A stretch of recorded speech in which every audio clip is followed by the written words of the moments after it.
What's going on, everyone? It's TK, and today I'm going to show you Gaku's strategy in our war attack. So let's dive in and see how this strategy is being used. Here we are, and guys, I'm gonna be kind of showing you our Utah's attacks because he uses the exact strategy as Gaku, but unfortunately Gaku hasn't done his war attacks right now, so we just have to see our Utah kind of showing us how this strategy is done, and it's with the cookies and the new spell. So that's what it was interesting about me. So I didn't bring you any cookie strategy because obviously, like, it's just not the best troops to use, but I mean, some people still using it. And let's look at this RC charge. Now, we are having some invisibilities with the Fox going in. And if you guys remember the strategy I brought you, it's so much easier to control your RC walk. And they are doing it with the haste valve, for example, on this case. So they can get more values in more time. This is also fine in my opinion. But the way I do it is with the Phoenix and more invisibility. So it's more controllable. And I recall my RC.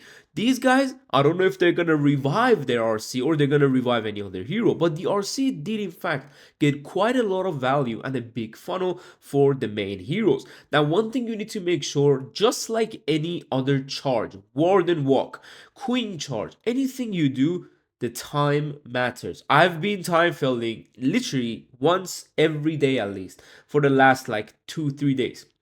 And it happens, but you need to manage the time. So you need to start early. Even sometimes you need to start when the RC hasn't died yet. So you have to see, okay, you got to do a bit of multitasking. Otherwise, you're going to be low. Because look at this. He's 26% into the base and there's 1 minute left on the marker. This is what I mean. And there's a lot of base. So yeah, just got to watch out. Now, the Queen and Warden are going in a very weird spot. Hopefully, the Root Riders will open some walls or the King's Earthquake Boots. I believe he has it. Yes, he has it. This is his abilities. Let's see. Yup, exactly as Gaku. He's literally using Gaku's strategy. Now, I don't know if he made it or Gaku made it, but King ability opening up everything. 40 seconds to go on this attacks, and you can see how quickly then at the back end it becomes. Now, he's going to overgrowth the left hand side, so he doesn't have to go through that much damage. And the Rage Tower, his heroes are struggling a bit in the core with those just CC troops and skelly traps. Now, he revived the RC when the Sui was around her so he can protect her, and she's gaining back that HP that she lost, raging her up. And don't forget, the revive spell actually heal back up your kind of heroes up to 75% on the maximum level. He's gonna rage and he has that skelly spell to kind of finish off the back end. Really, really nice attack by Ruta. And I mean, in general, this strategy is really good, but one thing is that it doesn't look like something that you can't use anymore because of the cookie. So I tried my best to bring you a strategy where you can use it even after the event, but this one just made me realize like it's really powerful. And if you guys want to use the cookie, this could be the one for you. But let's move on to the next hit. Here we are on the second attack, and we do have a double poison core town hall base on this one. Now, I really wanted to bring you different style of bases so you can see the ways to take them down. Last one, he just went through the town hall because of course there is no town hall poison. And this one is a core base. So let's see how he's going to manage this RC walk. He's going from one of the major sides like 6, 12 or 3, 9. This is basically the sides you want to drop your RC apparently. He's going to make that builder invisible, but he was wishing for the expo to be targeted. And this is what I mean. By counting these times, 4 seconds on the Fox, 4 seconds on the Invis, you can see how messy it becomes, right? The way you have to manage this RC walk is not that easy if you have that Fox with her with less invisibilities. That's why on my strategy, I made it a lot easier for a lot of people. Put the Phoenix, put that rocket spur, get the beginning of the value, and let the RC just go and die, but in a good manner, So you have to kind of know how you use those invisibilities still, but you have more, you can manage more, and you can also redirect your RC through the base. That's why more invisibilities is really helpful. But let's see what he does later on. Some cookies for the funnel, Ice Golem, and that Siege Barracks. He's going in with the Root Riders. This is basically Root Rider cookie, okay? It's not a Root Rider Valkyrie anymore. There is literally no Valkyries in this army, which is quite interesting because, yeah, well, who's gonna take out the Skellies?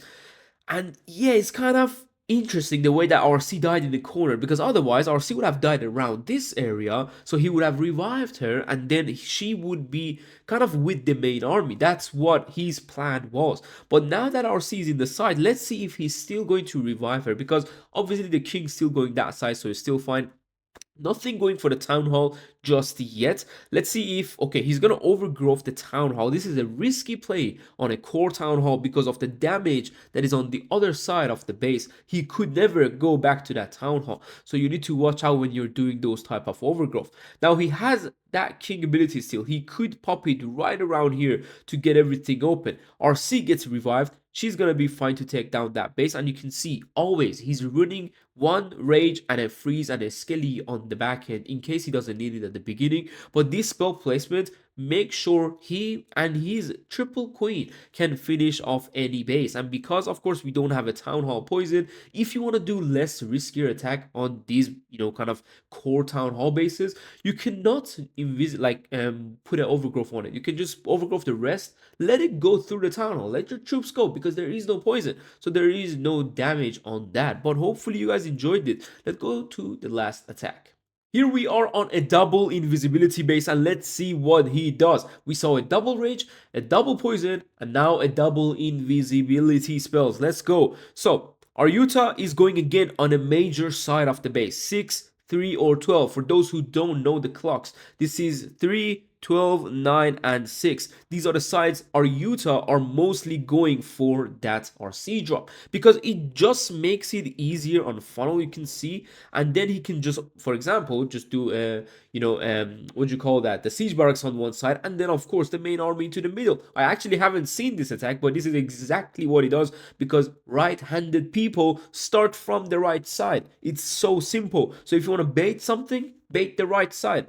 That how simple it is. I literally wasn't looking at this attack before right now watching it with you guys. But yeah, overgrowth on both of those invisibilities. This is interesting because he didn't give that one invisibility at least activation. He just doesn't want it to get activated. That is actually quite interesting. I would have activated only one, and I would have kind of overgrowth one. You know what I'm saying? 2 cookies and some, just clean up on the backside to take care of this backend. Like, this is the power of cookies, right? You can literally drop them on the backside. They can clear everything with one shot and help your army whilst you just take down the town hall, for example. He does have again some spells for the backend. 1 cookie, I don't know if he dropped it for the town hall, but it could be some weird cookie drop, man. Oh my days. Okay, he's gonna go in with that invisibility on the defense, and he does have a poison. He could use it on those skelly traps on the air, but this is how crushing this strategy becomes. Usually your queen is the one to finish the base off, or your back end cookies, but don't invest too much. What you want to do with these cookies is, for example, to clean up behind RC, give your heroes the funnel, give the root riders the funnel, give your siege barracks the funnel, and as you saw on this attack, wallbreaker, ice golem, and some of these cookie troops for the back end to speed things up, and also just give those extra defenses to take down for your Sui, so they don't go too much on the back side of the base just like that. Hopefully you guys enjoyed this video, enjoyed the way I explained this Gaku strategy and our Utah showing us in action, and hopefully you'll come back tomorrow for more. I'll see you soon. Take care and peace.